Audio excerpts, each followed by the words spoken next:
అందరికీ ముందుగా సంక్రాంతి శుభాకాంక్షలు తెలియజేస్తున్నాను. ఇక్కడ సంక్రాంతి పండుగ సంబరాలు ఏర్పాటు చేయడం జరిగింది. ప్రతి సంవత్సరం కూడా ఇక్కడ మన సాంప్రదాయం ప్రకారం ఇక్కడ సంక్రాంతి పండుగ ఘనంగా చేసుకోవడం జరుగుతుంది.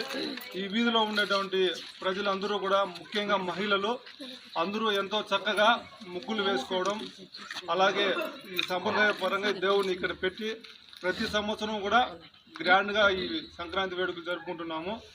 అలాగే ఈ సంక్రాంతి అంటేనే రైతులకు ముఖ్యంగా ఉపయోగపడే సంక్రాంతి పండుగ ఇది. రైతు సోదరులందరూ కూడా వాళ్ళు పండించిన పంటలన్నీ కూడా ఇంటికి తెచ్చుకొని దేవుని దగ్గర పెట్టి అందరూ పూజించుకొని సంతోషంగా జరుపుకునే సంక్రాంతి పండుగ ఇది. ఈ సంక్రాంతి పండుగ తరపున అందరికీ కూడా రాష్ట్ర ప్రజలందరూ కూడా వాళ్ళ జీవితాల్లో కొత్త వెలుగులు నింపాలని అందరికీ మరొకసారి సంక్రాంతి పండుగ శుభాకాంక్షలు తెలియజేస్తూ తొలగిస్తున్నాను.